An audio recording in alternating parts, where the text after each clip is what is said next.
Tuda, entitled family abandoned me to the streets, now demand the keys to my new three-bedroom home. Dike, Gia dinich kai boroi twa nagwai duong, Gio li doi chia qua ken na three fong gomwa qua twa. Thumbnail text, my toxic family left me to rot on the streets, but now they illegally broke in and demand the keys to my new three-bedroom home for my brother's family of 6. All because I'm single. Dike, Gia din dok haida twa muk nat tren fo, en hung geo ho dot nap tre fep va doi chia qua, ken na three fong gomwa qua twa cho gia din 6 nuoi qua entre. Tatsie chivi twa dok then.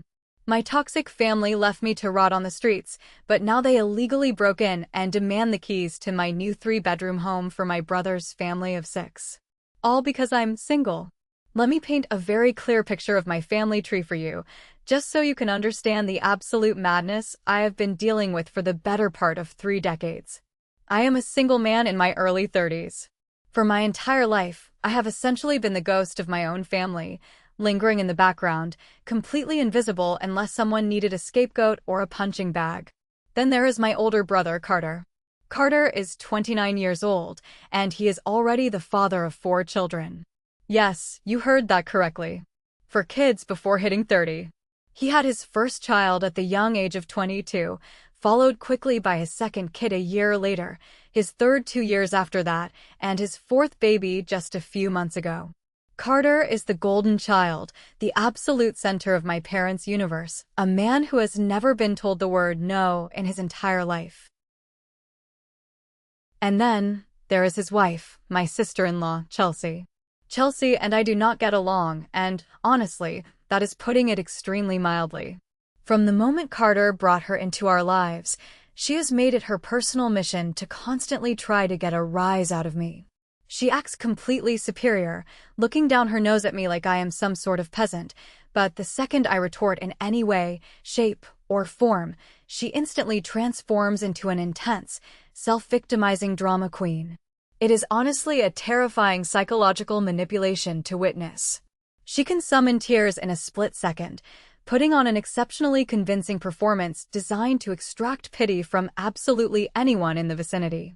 I will grant her one thing, she is very attractive. But her personality is so incredibly toxic and horrible that I could never, in a million years, be drawn to her. The most infuriating part of this dynamic is that my parents, Gregory and Donna, along with Carter, absolutely adore her. They worship the ground she walks on, despite the glaring fact that they are fully aware of her true, manipulative nature. They simply do not care. They excuse every horrible thing she does. Chelsea is fully capable of working. She has a 4-year college degree sitting in a drawer somewhere, yet she absolutely refuses to get a job. Instead, she sits around while my mother, Donna, cheerfully acts as a full-time, unpaid nanny, helping with all 4 of those rowdy kids all day long. Because of Chelsea's absolute refusal to contribute financially, their entire family's financial situation rests solely on my brother's shoulders. This means, despite Carter having a decent job, they are perpetually broke and cannot afford to live any place other than my parents' house. They're all crammed together, a family of 6 plus my 2 parents, living on top of each other in a 3-bedroom house built back in the 1960s. Privacy is basically a foreign concept in that house, and the tension is always thick enough to cut with a knife. Yet, somehow, in their twisted minds, this is all perfectly acceptable because Carter and Chelsea can do no wrong. I, on the other hand, was just taking up space. Growing up in that environment felt less like a childhood and more like a psychological survival camp. Carter, despite being 3 years younger than me, was the clear and undisputed favorite.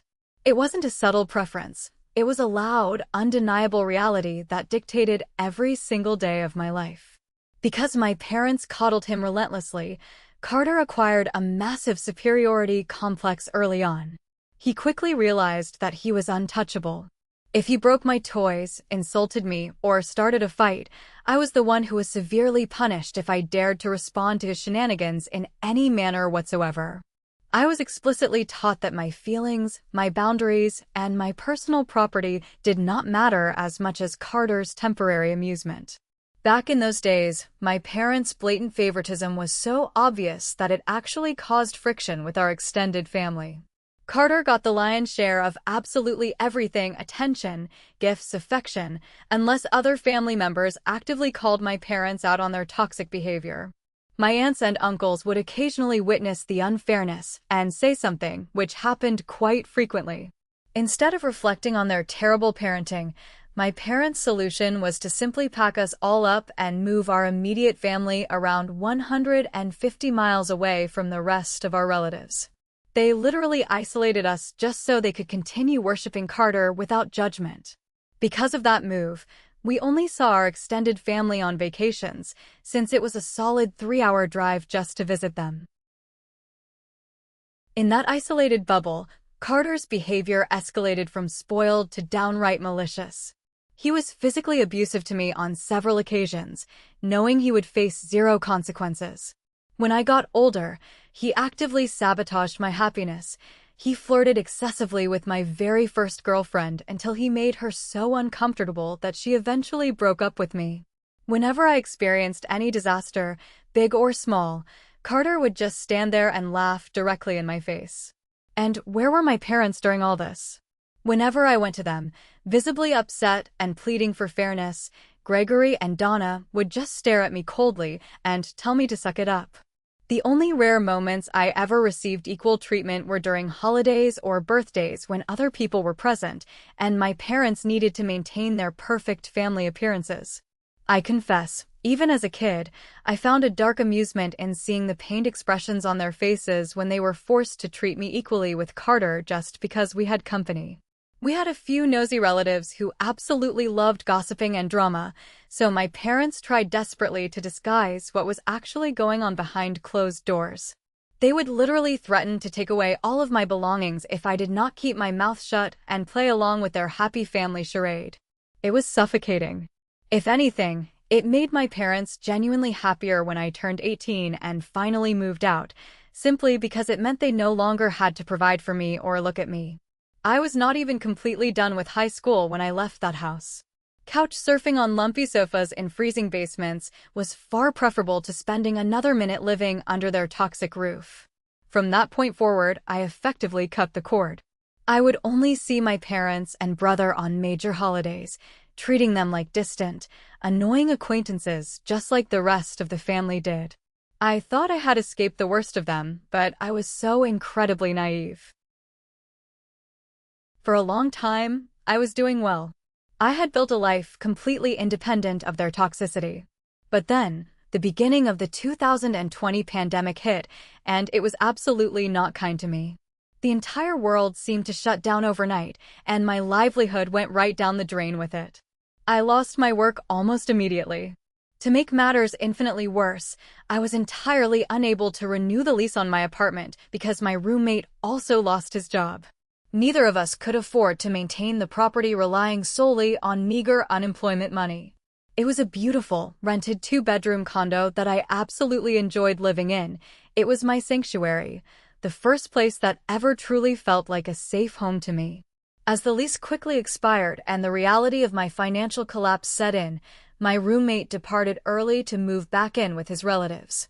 I did not have a loving family to fall back on. I had to face the terrifying reality that I was about to be out on the street. I was forced to sell practically all of my belongings, furniture I had worked hard for, electronics, things that held memories, since I knew I would be completely homeless if I did not downsize drastically and immediately. Looking back, I definitely should not have rented such an expensive house in the first place, but I had enjoyed living the high life, mistakenly believing the good times would never end until life brutally stopped treating me well. Sitting in that empty condo on my last night, surrounded by bare walls, I realized I should have lived somewhere much cheaper so I could have saved a massive emergency fund to fall back on. But I refused to just give up. I had a survival plan.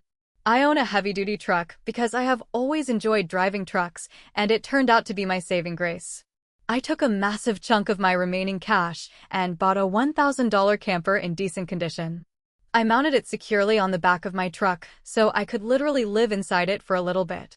In my mind, it was supposed to be a very temporary measure, just a stepping stone for a few weeks until I found a new job and got back on my feet. I had absolutely no idea that I would end up living inside that cramped, freezing metal box for much, much longer than I had ever anticipated. It was the beginning of the darkest, most humiliating chapter of my entire life, an era of pure emotional and financial bankruptcy where I would truly learn how little my own blood relatives cared whether I lived or died. With my condo gone and my life packed into the bed of a truck, I swallowed my pride. It was a bitter, jagged pill, but desperation makes you do things you swore you never would. I drove my camper over to my parents' house, the same cramped 1960s house where my golden child brother and his growing family currently dwelled. I wasn't asking to sleep in my old bedroom. I wasn't asking for hot meals or a key to the front door. I was merely hoping to be able to live out of my camper parked in their spacious driveway or backyard. Just a safe, legal patch of concrete to park on so I wouldn't have to constantly look over my shoulder in the middle of the night. When I stood on their porch and asked my parents, Gregory and Donna, if I might just stay parked there for a short while, the rejection was immediate and colder than ice. They stood in the doorway, physically blocking me from even stepping inside, and flat out stated they had a full house and did not want me there. They brought up the fact that we had not gotten along for the past decade, as if my current homelessness was just a petty continuation of our old arguments. Then, they delivered the absolute killing blow. They stated they would only let me park my camper on their driveway if I paid them an amount of money that was roughly equivalent to what it would cost to rent a luxury apartment in my old neighborhood. I was stunned. I stood there, shivering slightly in the evening air, staring at the people who brought me into this world. That amount was far too much money just to park a vehicle on a slab of concrete. I explicitly explained to them that I was completely unemployed and desperately attempting to save as much of my meager unemployment benefits as I possibly could until I could find a new, stable job. I told them that with the outrageous rent they were asking for a parking spot, I could have easily lived in an actual apartment with plumbing and heating. They did not care. Gregory crossed his arms and termed my camper an absolute eyesore, claiming it would ruin the aesthetic of their property. Then, without a shred of empathy, my folks urged me to take a walk and leave, because we clearly couldn't agree on terms. As if my parents' rejection wasn't painful enough, Chelsea and Carter had to come to the door to rub salt deep into the wound. My sister-in-law leaned against the door frame, smirking, and found it very humorous that I had been reduced to living in a camper. She actually giggled at my misfortune. My brother, the golden boy whose entire life was subsidized by the very parents kicking me out, joined her in pointing and insulting me directly to my face. He laughed and referred to me as a homeless bum. My own flesh and blood watched me drive away into the night with absolutely nowhere to go, completely satisfied with themselves. That was the exact moment whatever lingering familial love I had for them finally died. It flatlined, turned to ash, and blew away. I was completely on my own. That very first night was a masterclass in pure, unadulterated terror. Having been rejected by my family and with nowhere else to go, I ended up sleeping in my truck camper in the dark corner of a massive store parking lot. The silence of the night was constantly broken by the sounds of screeching tires or distant sirens. I lay there in the cold, staring at the low ceiling of the camper, absolutely terrified that someone might try to break in and attack me while I slept. Needless to say, I did not sleep a single wink that night. I was completely stranded. I had nowhere else to turn because any other relatives who actually owned houses and might have helped me were located rather far away, and all of my close pals were stuffed into small apartments with no parking available. Furthermore, I was really deeply tied to my current surroundings and the local job market. I didn't want to just abandon everything and leave the area. I had already gone through the humiliating process of having my mail officially forwarded to a trusted friend's place, which was literally the only way I could still receive important documents or job offers. Finding a genuinely safe area to park every single night was incredibly tough, a constant, exhausting game of cat and mouse. I aggressively began seeking a job that was similar to my old one, but the market was dead. I quickly learned that it takes months of grueling adjustment to live the true nomadic camper life. At the time, I had to deal with absolutely everything. I was harassed by beggars knocking on my windows at 2 in the morning. I had to avoid erratic drug users wandering the lots. I constantly dealt with entitled people knocking on my door, aggressively telling me to leave their area because they decided my camper was an eyesore. One time, a furious individual who instructed me to move claimed to be a powerful part of a local homeowners association. The ridiculous part was that I wasn't even parked on a street with residential houses.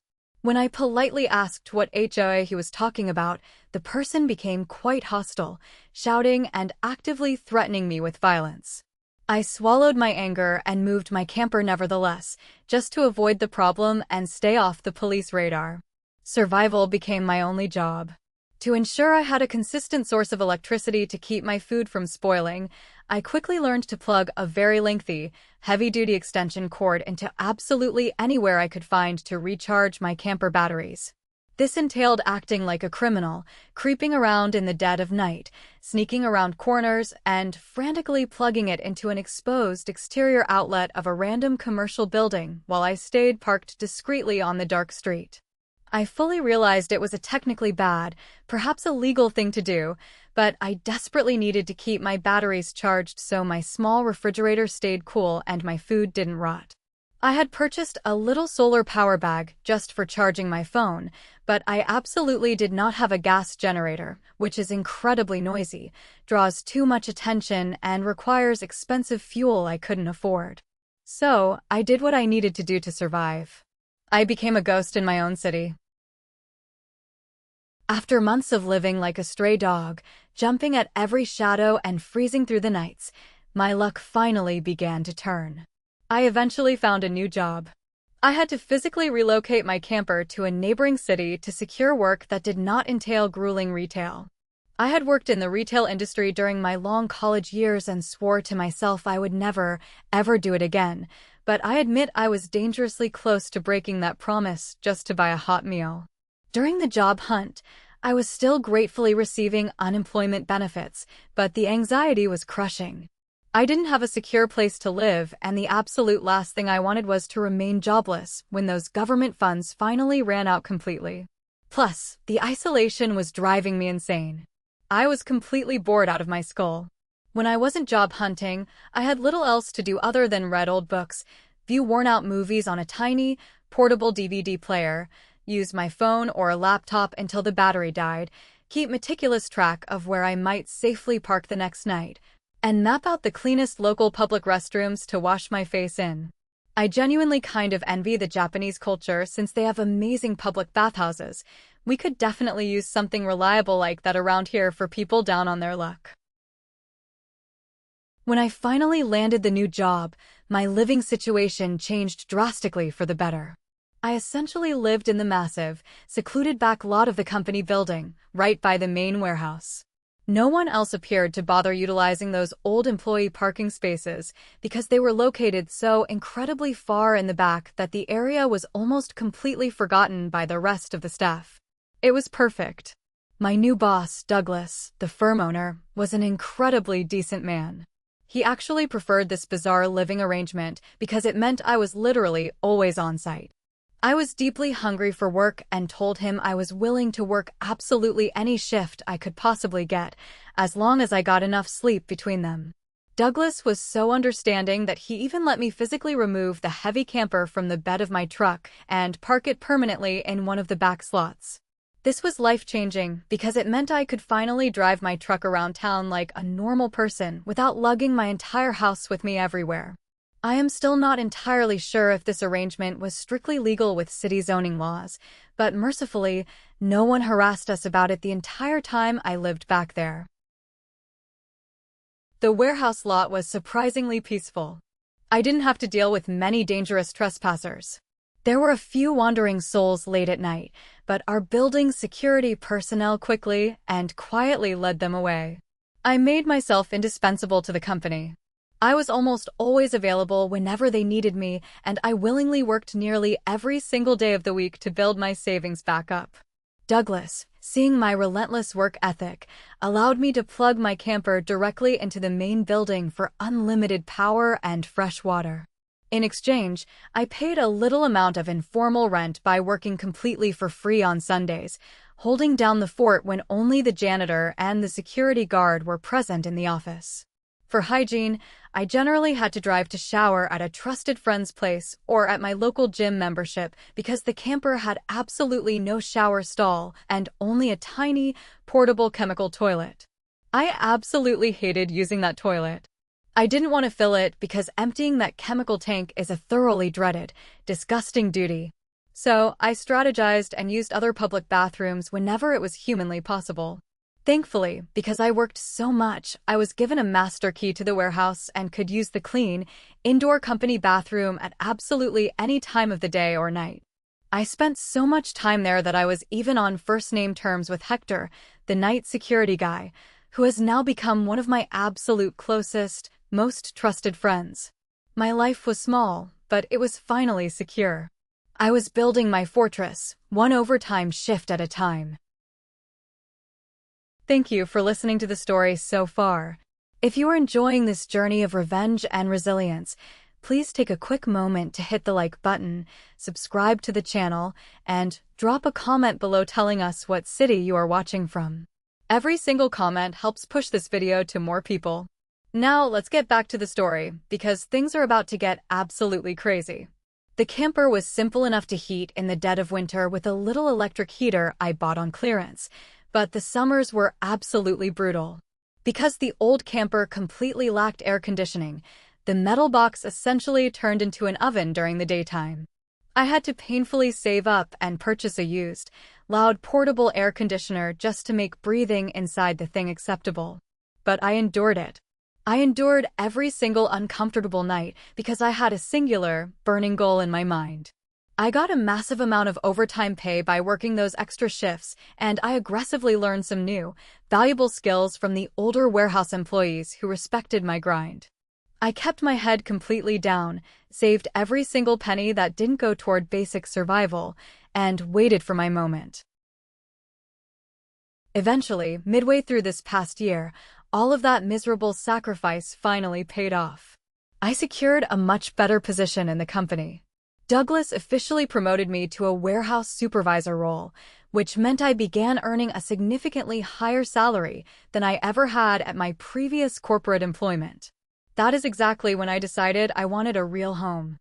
The lingering, deep-seated terror I experienced from losing my condo during the pandemic had permanently altered my brain chemistry.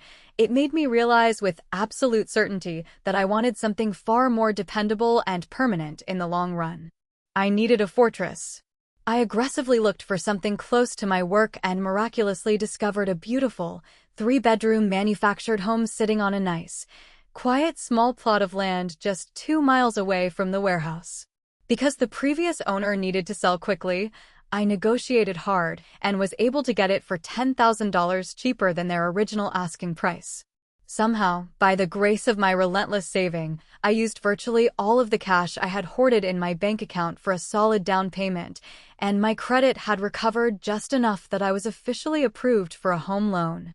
I was handed the keys, and I actually broke down crying in the empty living room. I didn't have to live in a freezing camper any longer. The property had a massive driveway and a spacious backyard. There was more than enough room for me to reverse my heavy truck securely behind the house, physically remove the camper from the truck bed, and permanently set it up on cement blocks in the backyard. I meticulously set it up as its own small, detached structure, keeping it clean and functional just in case the world ever ended again and I desperately needed it.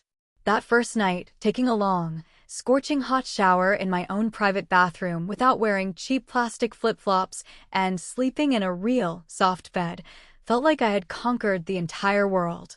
I was finally safe.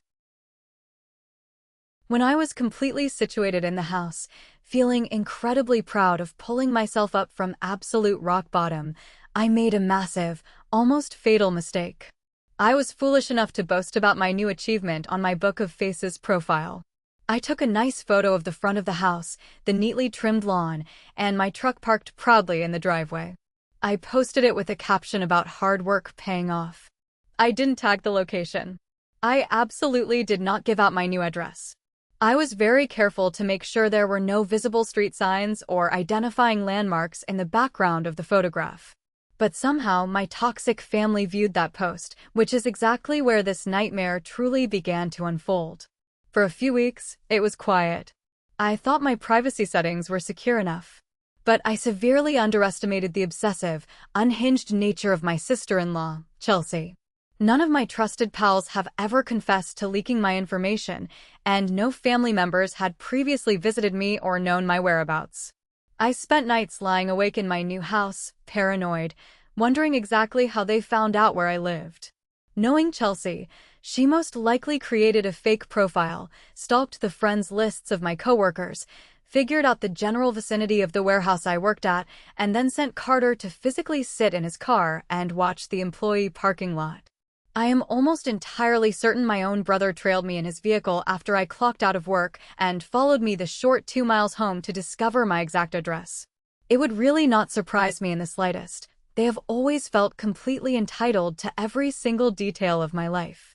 That creeping realization that my safe sanctuary had been secretly discovered by the very people who left me to rot in the streets sent a cold shiver straight down my spine. The vultures had found their prey. After a few weeks of eerie silence following my post, my parents, my brother Carter, and his entire chaotic family paid me a completely unannounced visit on a quiet Saturday afternoon. I was sitting in my living room, enjoying the absolute peace and quiet, when someone aggressively pounded on my front door. I looked through the peephole and my stomach instantly dropped to the floor. When I reluctantly opened the door just a crack to ask what they were doing there, they didn't wait for an invitation. They virtually all pushed their physical way inside my house like a herd of rowdy, entitled tourists, shoving past me and then simply began making themselves entirely at home. They all scattered and kept digging around my personal space. Chelsea was pacing through the living room and the kitchen, running her hands over the countertops. She had this incredibly creepy, calculating smirk plastered on her face that she kept flashing at me every time we made eye contact, and I only afterward realized exactly why she was looking at me like a butcher looks at a fat calf. It enraged me on a cellular level, like a bull on steroids who has just been stung repeatedly by a hornet. They were treating my hard-earned home like an open house viewing. My parents, Gregory and Donna, were continually walking through the hallway, pointing out the layout and repeatedly telling me loudly how much extra space I have today. Donna kept shaking her head and making loud, passive-aggressive remarks about how 3 bedrooms is simply way too much unnecessary space for someone like me who doesn't have a wife or children. She said it with this tone of deep disapproval, as if my single status was an insult to the universe. Gregory nodded along, adding that sure, maybe I would need it much later, but right now it was just going to waste. Carter, meanwhile, frequently mentioned out loud that my new house had significantly more living space than our parents' old house, and he heavily emphasized the fact that my location was also much closer to his current place of employment. There were blinding red flags popping up all around me. The air in my own living room felt incredibly thick and suffocating, completely dripping with their shared, unspoken agenda. They had not come to congratulate me. They had come to assess my property. Eventually, the tension in the room reached a boiling point. Carter abruptly stopped pacing, looked at me with this dead serious expression, and formally requested me to speak privately. Immediately, as if on some pre-planned cue, everyone else abruptly stopped what they were doing, left the living room, and quietly piled outside onto my front porch, closing the door behind them. That is the exact moment my blood ran cold, and I realized with absolute certainty that they had held a family meeting and formulated a concrete strategy before driving over here. Carter stood in the center of my living room, puffed out his chest, and stated matter-of-factly that the house was far too big for me alone. He didn't ask a question. He delivered a decree. He informed me that I should let him move in immediately with his entire family because his wife, Chelsea, is currently expecting their 4th child, and my house is much closer to his employment, which would save him on gas money. I just stared at him, my brain trying to process the sheer audacity. He then casually pointed a finger toward the backyard window and explicitly pointed out that I already had the camper set up out there, so I could comfortably live outside in the yard while his family stayed inside the main house. I stood there, absolutely speechless. And I would like to point out to anyone listening that during this entire insane monologue, Carter never once mentioned offering to pay me a single dime in rent. Mind you, the man has a nice, salaried job. He also aggressively mentioned that if I accepted this arrangement, there will be strict adjustments to my lifestyle, including curfews for when I could be in the yard. And he explicitly stated that I would absolutely not be able to walk into the main house at any time without giving his wife prior warning, so I wouldn't disturb their family time. If this man wasn't my biological brother, I would genuinely assume the person I was speaking with was a dangerous lunatic who had escaped from an asylum. But Carter had lost his marbles a very long time ago as a direct result of our parents actively treating him like he was the center of the universe for 29 years. I tried to speak, to inject some reality into his delusional brain, but he kept talking over me loudly, raising his hand to silence me as if I had absolutely no say in the situation occurring inside the house I bought with my own money. There was absolutely no way in hell I was going to rent out my house, or any sections of it, to him. Maybe I would consider renting a room to normal, respectful strangers simply so I could pay off my mortgage much more easily, but absolutely not him or his toxic wife. I had seen countless videos of this exact similar situation online many times before, stories of entitled families demanding property. But I honestly never imagined I would actually be living it in real life, because I always felt those stories were somewhat ridiculous and exaggerated. However, my dad, my brother, and my sister-in-law all perfectly meet the textbook description of narcissistic, entitled crazy. Realizing that reasoning with him was utterly impossible, I subtly reached into my pocket, grabbed up my phone, quickly set the camera to record video, and just held on to it down by my side. Carter didn't even seem to care or notice what I had done. He was entirely too absorbed in his own fantasy, instead standing there with his arms waving around, babbling loudly about all the selfish reasons he wanted my house. Then, he seamlessly moved from saying he wanted it to appearing as if the handover was already a done, legally binding thing, actually reaching his hand out to enthusiastically shake my hand to seal the deal. That is the exact moment 29 years of repressed rage boiled over. That is when I finally showed my backbone, slapped his hand away, and yelled, "Hell no," at the absolute top of my lungs. I roared it loud enough that Carter physically stumbled backward for a moment, his eyes wide with shock. I had rarely ever raised my voice to him at that extreme level since I was brutally chastised by our parents whenever I even defended myself as a child. But it was my house now, not theirs. My spine can shine as much as it wants here. I stood up tall, stepped into his personal space, and told him aggressively that my house was absolutely not for sale or for rent, and asked why on earth he acted as if I would let him move in just because he wanted to make it happen. I told him I bought my house for myself, and it is absolutely not my responsibility that he keeps having children he cannot afford and staying with our parents, because he is too broke to move out. Carter's face turned completely red.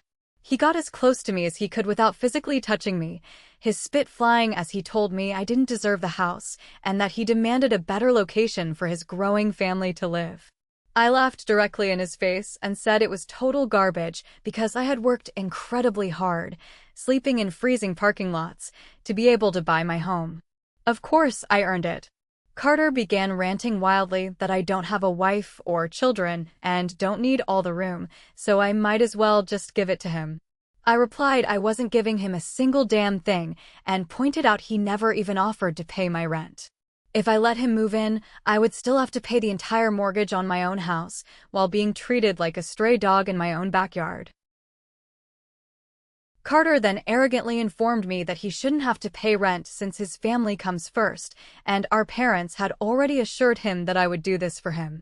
He yelled as if Donna and Gregory's words were federal law or something. I told Carter that our parents didn't have the authority or power to offer him my property.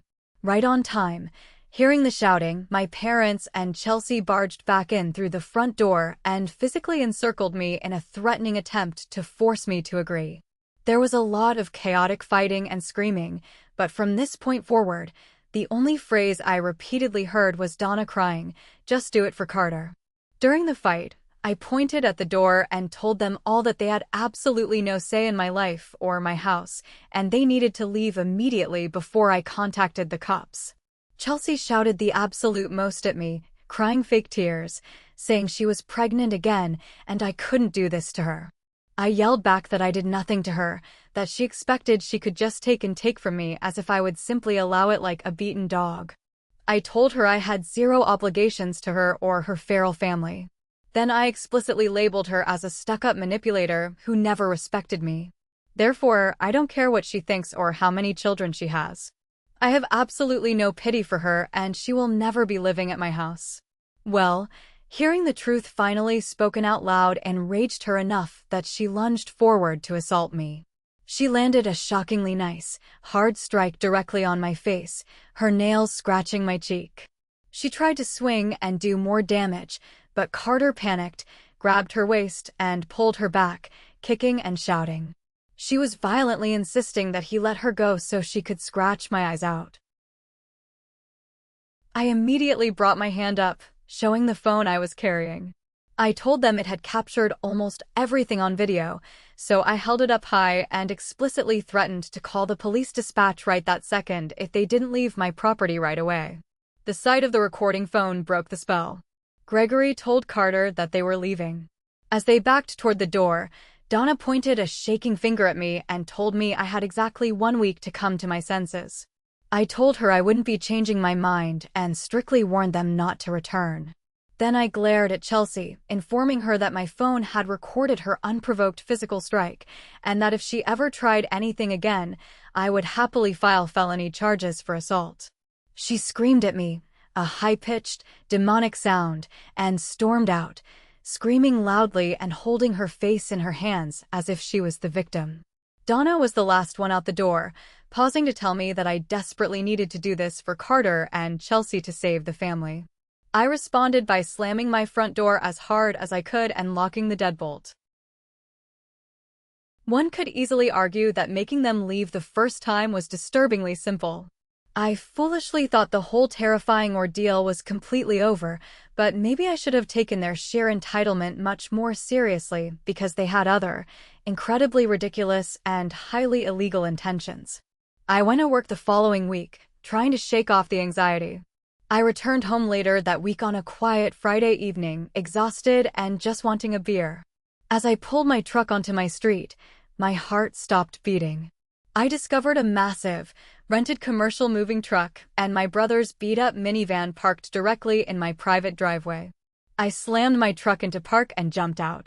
Carter and his entire family were physically carrying heavy cardboard boxes out of the truck and moving things onto my front porch.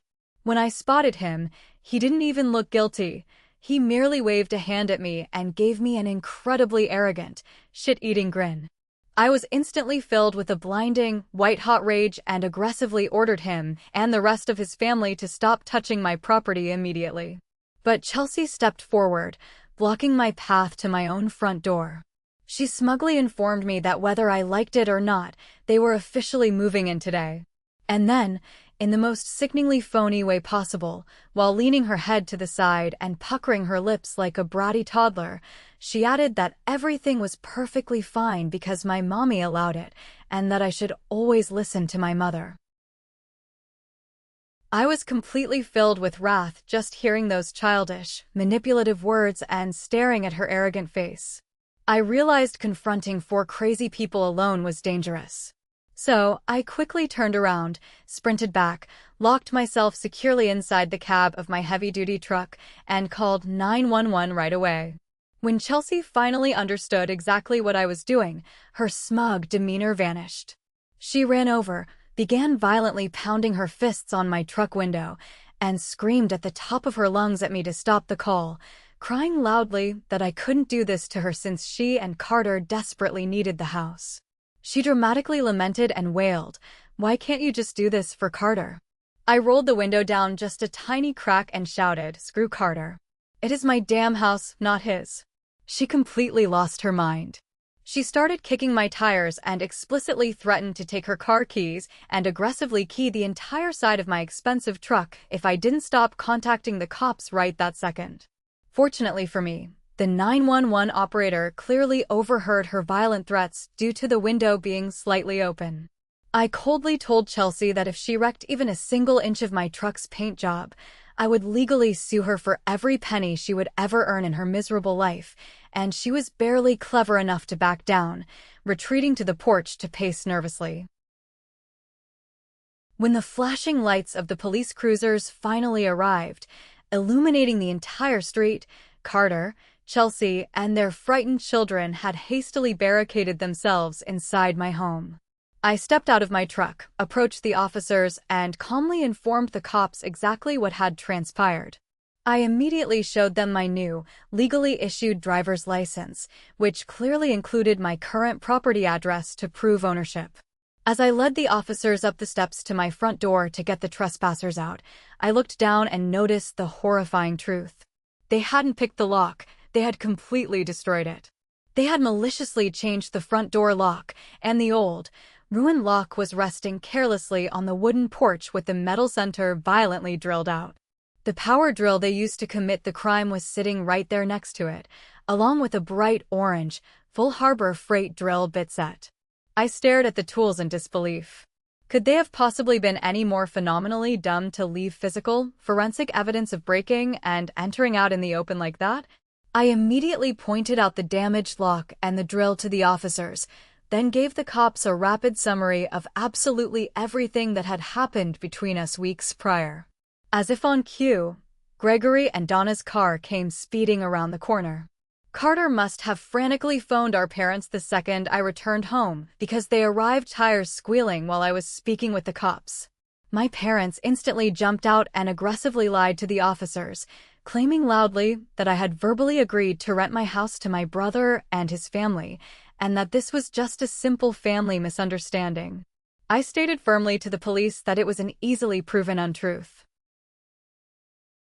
Realizing the cops were not leaving, Carter and Chelsea finally emerged cautiously from my house, holding a stack of paperwork in hand. They both looked bizarrely pleased with themselves, as if they had brilliantly outsmarted me with a master plan. They confidently handed the papers to the officer. They had literally gone online, created, and printed a completely bogus, amateur rental agreement. The officer looked at it, and then showed it to me.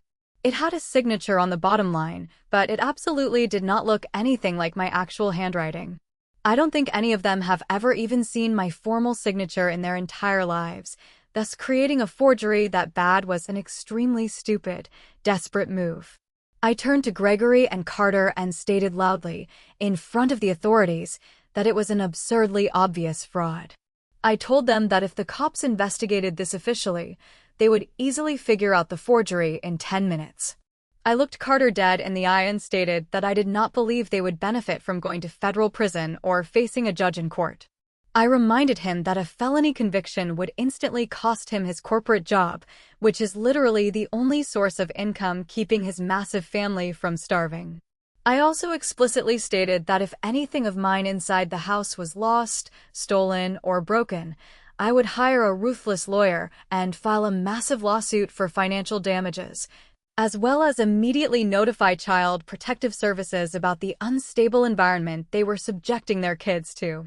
When I told Carter all of this cold, hard reality, he instantly turned completely white and appeared utterly terrified. Despite Carter visibly crumbling, Donna aggressively intervened, stepping between me and the officer. She frantically insisted that I just be a good brother, do this for Carter, drop the charges, and go live quietly in the blasted camper so they could finally have a decent family home to themselves. I exploded at her, exclaiming that if she honestly thought it was such a wonderfully generous idea, she could do it her damn self, sign over the deed to her own house to Carter, and go live in a tent. The cops had to physically step in and separate my mother and me. I told the officers they needed to make my family leave right now or I would absolutely press full charges.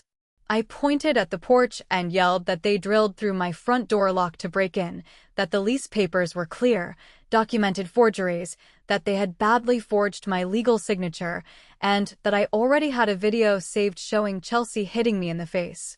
I screamed that those are serious felonies, and I could completely ruin their lives if I so desired. And if they did not pack up and go immediately, that is exactly what I would do. I stated the only reason I hadn't done it sooner was to protect Carter's innocent children from seeing their father arrested. I told them they had exactly one chance to get out. When Donna heard the absolute finality in my voice, I truly believe it finally dawned on her thick skull that they couldn't manipulate or force me to do it for Carter anymore. Her shoulders slumped. She finally gave up and declared she would put an end to it. She then walked over to Chelsea, grabbed her arm, and spoke quietly but harshly with her for a minute, while Gregory spoke in hushed, panicked tones with Carter. Chelsea instantly began crying real tears this time. In a fit of rage, she aggressively shredded up the false rental papers into little parts and flung them into the air like confetti, only to have a very unamused police officer immediately order her to pick up every single piece of paper from my lawn, or he would officially fine her heavily for littering. At this exact moment, both cops got the exhausted, "I don't get paid enough for this drama" expression vividly plastered on their faces. Carter, looking completely defeated and humiliated, had to start quietly asking his confused children to pack their belongings back into the commercial moving truck. The kids were all crying, with the eldest sobbing loudly because he realized he wouldn't get his own big bedroom now. It was a pathetic, chaotic scene.